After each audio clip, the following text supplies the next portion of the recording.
Olá pessoal, então vamos continuar o nosso assunto sobre o Sistema Solar. É um assunto grande, mas que vale a pena a gente dedicar algum tempo para esse estudo, né?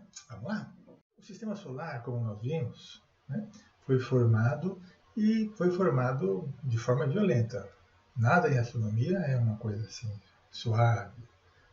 É sempre uma ação de forças muito grandes, né? Agora, como é que aconteceu aquele formato? Esse formato que nós assumimos hoje como o formato ideal, o sistema heliocêntrico. Sabe que nem sempre foi assim, né? A gente já entendeu que esse sistema tinha outras formas, né? Se a gente olhar essas imagens, a gente vai perceber concepções totalmente diferentes, né? Nesse primeiro caso aqui, a gente percebe uma espécie de disco coberto por uma cúpula de proteção e lá em cima girando o Sol e a Lua. Essa outra concepção, parecida com a primeira, mas reparem bem, eu tenho aqui uma Terra plana, um disco, né? E a Terra e a Lua alternam por cima e por baixo, por cima e por baixo. Essa outra concepção, a gente enxerga o fim do mundo, né? Percebe aqui uma caravela, uma embarcação que se aproxima da borda do mundo, né? Inclusive, gerou... Os Lusíadas e Camões faziam muitas referências a essa situação, né? Que navegar é preciso, viver não é preciso, né? O mundo tem concepções, formatos imaginados de acordo com o desenvolvimento científico e tecnológico do momento. Agora vamos voltar aqui para uma concepção muito mais moderna, né? A Terra pode ser o centro de alguma coisa? Vamos dar uma olhadinha nesse vídeo.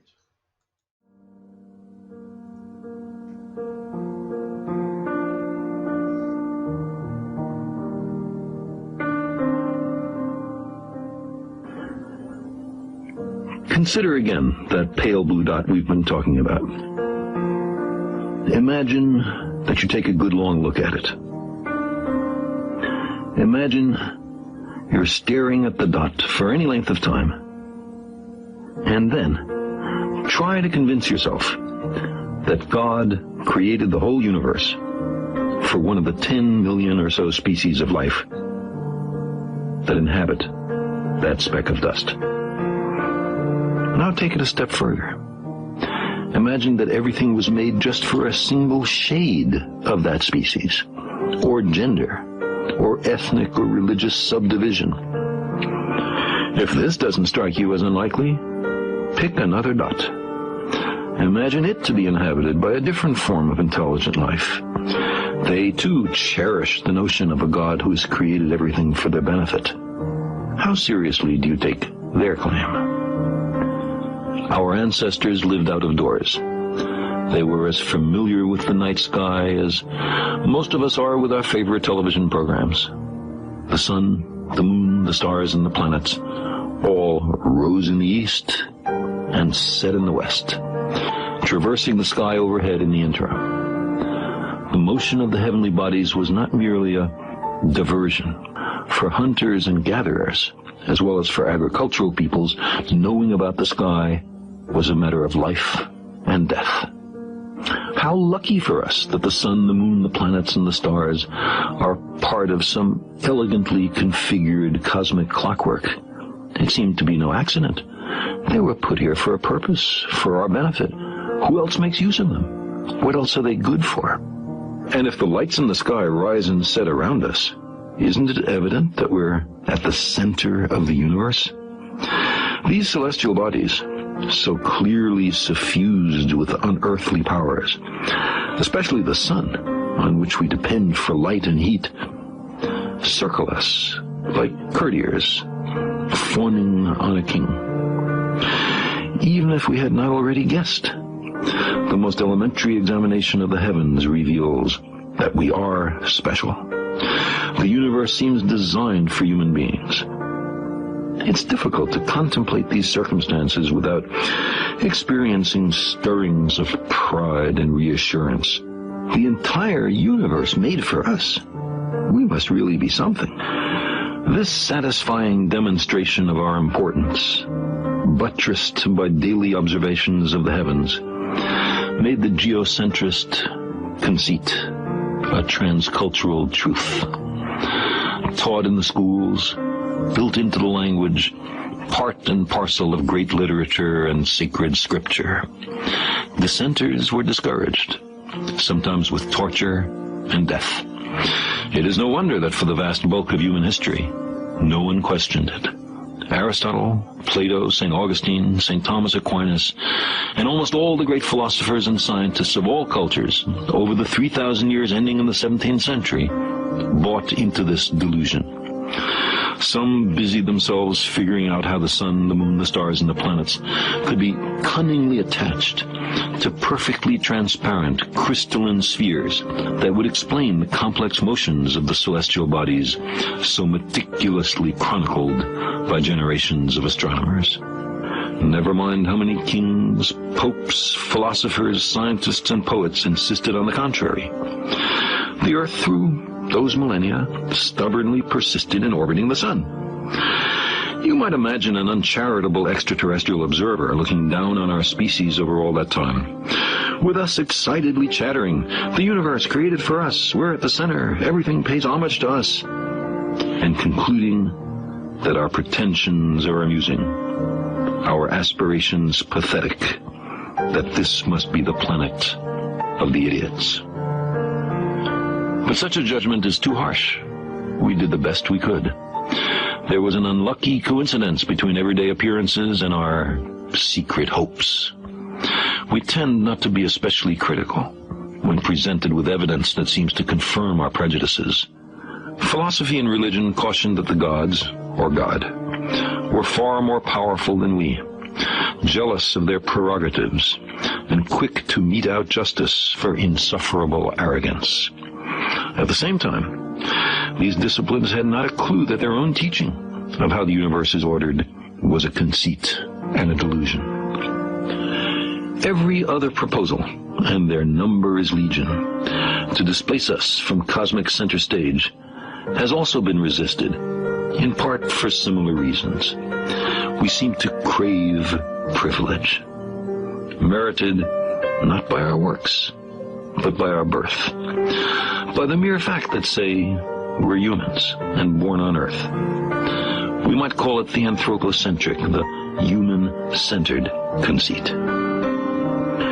This conceit is brought close to culmination in the notion that we are created in God's image. The creator and ruler of the entire universe looks just like me. My, what a coincidence.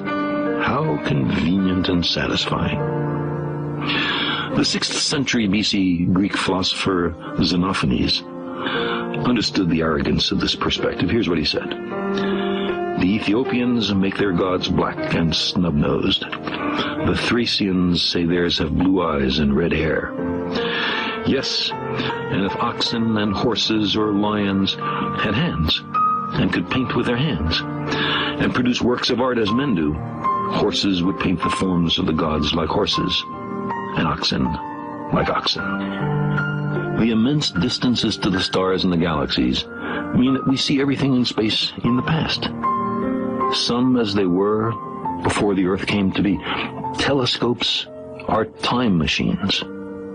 Long ago, when an early galaxy began to pour light out into the surrounding darkness, no witness could have known that billions of years later, some remote clumps of rock and metal, ice and organic molecules would fall together to make a place called Earth, or that life would arise and thinking beings evolve who would one day capture a little of that galactic light and try to puzzle out what had sent it on its way.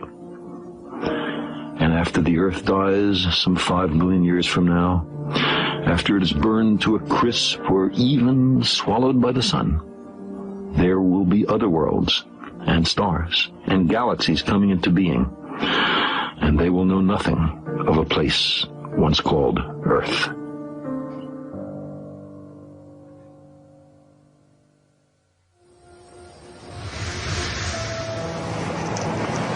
Those worlds in space are as countless as all the grains of sand on all the beaches of the Earth. Each of those worlds is as real as ours.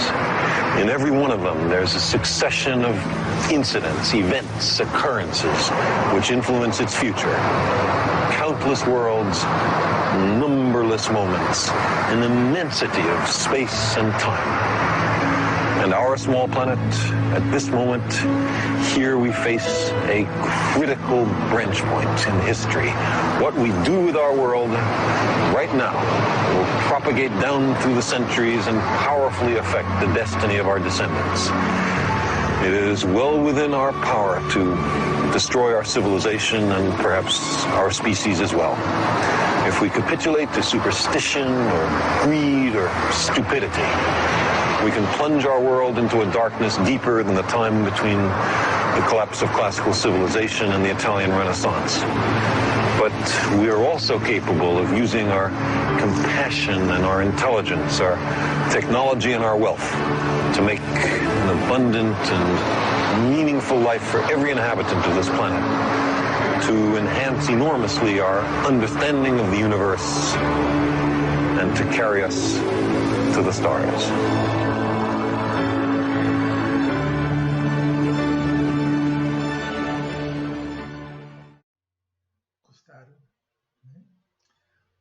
O nosso sistema solar é um pedaço desse negócio, né? E a configuração dele depende muito mais daquilo que a gente entende, né?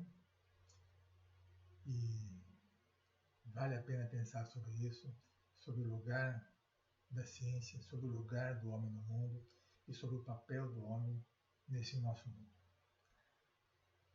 Por hoje, por esse vídeo é só. A gente continua essa conversa no próximo vídeo. Espero vocês por lá. Com tudo isso, a gente percebe que o formato do mundo, o lugar da Terra nesse mundo, se ela é centro, se ela orbita em torno de uma estrela, depende muito mais da condição científica e tecnológica de cada momento, né? Ou das concepções políticas em cada momento, né? Porque podia ser muita vantagem ser o centro, ser o representante de Deus nesse mundo, né? Mas a gente percebe que é uma coisa muito grande e o universo é muito grande. Achar que nós somos o centro de tudo é um pouco de arrogância. Um pouco mais de humildade vai nos levar muito mais longe do que a arrogância de ser os diletos, os principais desse mundo. Mas isso a gente continua no próximo vídeo. Aguardo vocês. Até breve.